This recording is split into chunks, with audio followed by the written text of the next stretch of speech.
Your Excellency, Mrs. Janet Kagame, the First Lady of the Republic of Rwanda,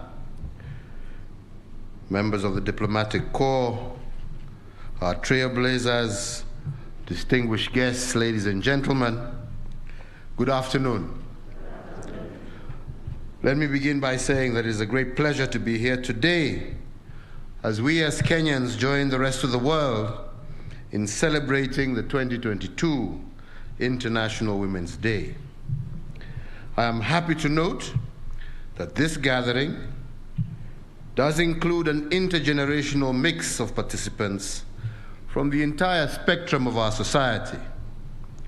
Our progress on gender equality has been driven by countless women at the grassroots, in academia, in politics, but entrepreneurial women.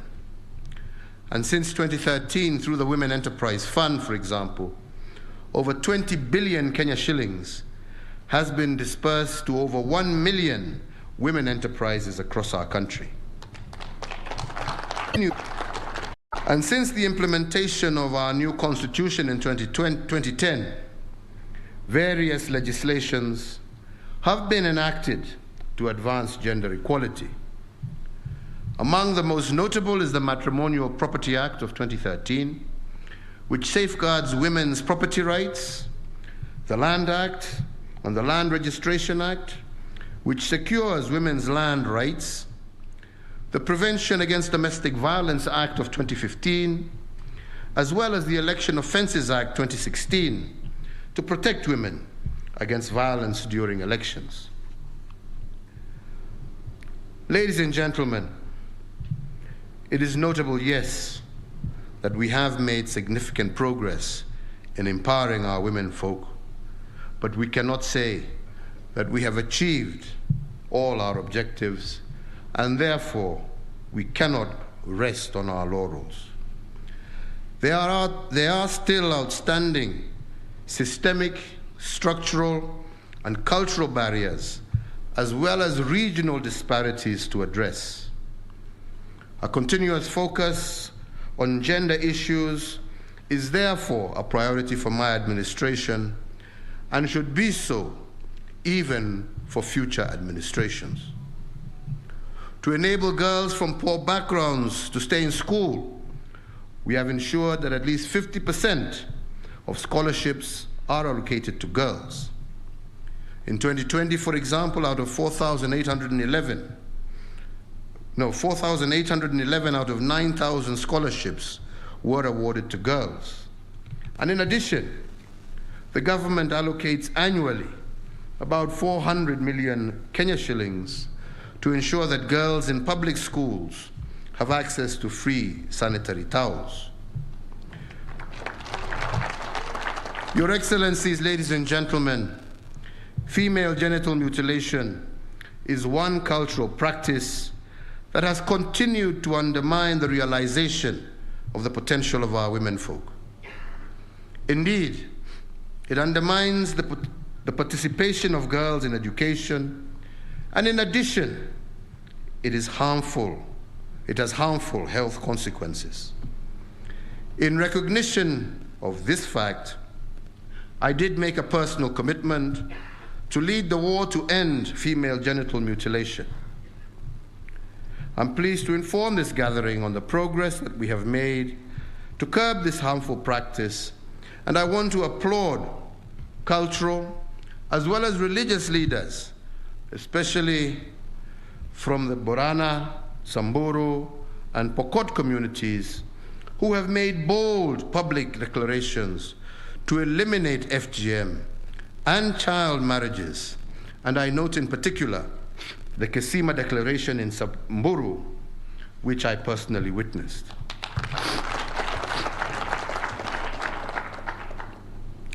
Gender-based violence violates women's basic human rights. It undermines women's productivity, and it diminishes their self-worth. Gender-based violence also has serious and disruptive spillover effects on our children.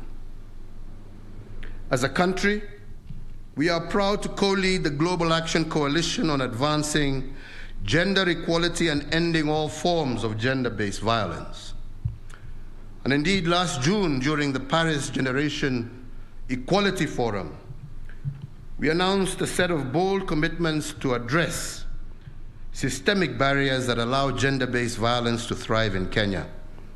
And to date, we have recognized some progress towards the fight against gender-based violence. First, we have developed guidelines for the management of county gender-based violence recovery centers to ensure that survivors have access to quality essential services.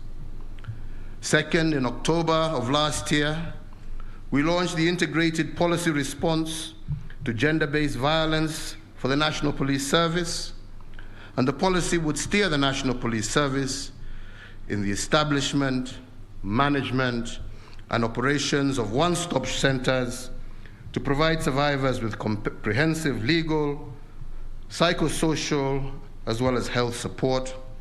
And third, an anti-FGM prosecution unit that has been set up in the Office of the Director of Public Prosecutions. So, ladies and gentlemen, while the government will continue to strengthen the laws and regulations to address gender-based violence, it is incumbent upon all of us as individuals and society to protect our women and girls. These are our daughters, our sisters, and our loved ones. I must at this stage refer to what was referred to here, because without a doubt that was a very disheartening thing to see, and it is only one of others that have occurred across this country, we must be honest. And yesterday, I did give instructions and I have ordered a crackdown on all border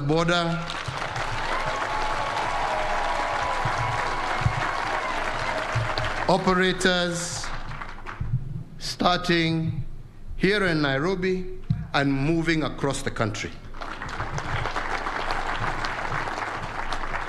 And the reason I have just chosen just to pause, just to refer to this, is because I know with this, and because we're in the silly season of politics, there are some out there who will go out and start saying the government is harassing small traders, small business people. There is nothing further from the truth. We want to see our young people succeed in their businesses. There is no government that has done more to support our young people in trying to foster their businesses. There is no government that has done what we have done to help these borders in terms of reducing the price of these motorbikes. And we have seen the number and how they have flourished across the country. That was not done because we wanted to kill their business. We wanted to promote their business. We wanted to ensure that they are able to earn a decent daily wage, which is still our commitment. We applaud the many wonderful young men, and in some cases women, who ride these motorbikes and do great service to this country, delivering people who ordinarily would have had to walk long distances, that last mile, where a bus or a matatu will not go, and helping passengers with their luggage to get to their doorsteps. We know the great work that they are doing in terms of helping us achieve a truly digital economy through delivery of goods across our country using borders, actually really boosting our digital economy. We have heard of many heroic stories of young men who have come to the rescue of women and people in distress voluntarily and returning even goods that people have left behind. This we cherish, we love, and we want to support, and we shall continue to support. But friends, that is not a license for you and your motorbike to harass pedestrians by driving on pedestrian walkways and chasing them back off onto the road. It's not a license. that allows for a boda to be used to do drive-by shootings or to break vehicles' windows and harass motorists along the road. And most definitely, it is not a license for you to strip and remove dignity from our women. No. No. We want to work together with you. We want to help your business prosper. But you must also do your bit, kwa sababu wateja wenu ni hawa wakina mama. Watakuwa wateja wenu kwa njia gani ikiwa nyinyi wenyewe mnawatokosea heshima vile mmewakosea? We cannot be a society that allows that. Na mimi nauliza viongozi, tafuteni hawa wabaya katikati yenu muwaondoe. We are going to re-register you all again. And we must make sure. Kwa hivyo, wale wanataka kupiga siasa, wapige siasa. Sisi tunajua tunalinda maisha na mali na haswa wakina mama wa Jamhuri ya Kenya. Na tutafanya hivyo. So as I have said, I have instructed the law enforcement officers to use the instruments within the law to punish these perpetrators. And there should never be a repeat of what we saw. For this is a blight on the entire Kenyan society. So, distinguished ladies and gentlemen, we are here today on the theme gender equality, today for a sustainable tomorrow. And this recognizes that climate change, as well as environmental degradation, pose an existential threat to the planet. However, while everyone is threatened, it is the world's poorest and those in vulnerable situations, especially women and girls, who bear the brunt of climate-related social economic effects. All the evidence underscores the vital link between gender, social equity, and climate change, and recognizes that without gender equality, a sustainable future will remain out of reach. In the last 5 years, Kenya has witnessed severe as well as prolonged droughts and the worst locust outbreak in 25 years, while rising water levels in the Rift Valley have also displaced thousands of people. Women have been disproportionately affected because of their central role in crop and livestock production. Women walk long distances to look for water, and they have left behind children and small livestock whom they are forced to look after while men move away in search of scarce pasture and water in pastoral communities. And they also bear the brunt of the national resource-based conflicts, as we have seen in parts of our country. But women are not just victims of climate change. I do believe, as we have heard today, that they are also part of the solution. As agents of change to mitigate climate change and to strengthen resilience and adaptability, we have a strong platform for women to be at the forefront of sustainability. Actions we have taken to strengthen women empowerment, improve their ownership of assets such as land, and to increase their control of financial resources have consolidated the role of women as change makers. We now need to harness that capacity by putting women and girls at the center of our climate change initiatives. This includes initiatives on climate financing, new technologies, as well as training. I applaud the many women in Kenya who are at the forefront in leading sustainability initiatives across the country.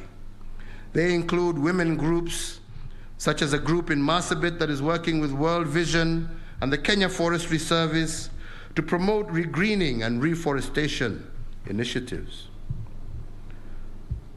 I also note a number of people who have also key executives, such as Rebecca Miano, a leader in the generation of renewable energy, as well as innovators such as Nora Magero, the founder and CEO of Drop Access, a youth led social enterprise that develops practical and affordable energy solutions.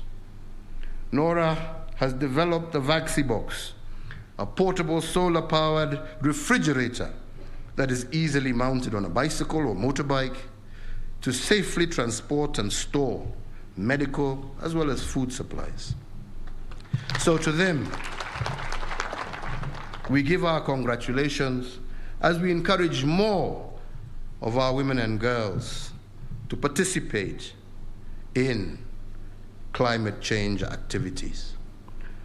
So, Your Excellencies, ladies and gentlemen, as I conclude, I would like to also recognize our women trailblazers who championed gender equality and the empowerment of women in the early years of our independence and after our independence. Their bold, tireless, and unheralded work paved the way and set the pace for the great progress we witness today on gender equality. I want to thank, through you, Margaret Kobia, not Margaret Kenyatta this time, the Department for Gender, for organizing visits to these women and encouraging younger women to draw instructive lessons from these pace setters.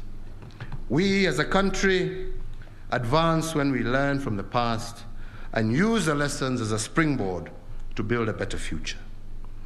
In this spirit, today we shall be conferring awards to celebrate women and girls who have done exemplary work in their respective fields to promote gender equality and the empowerment of women.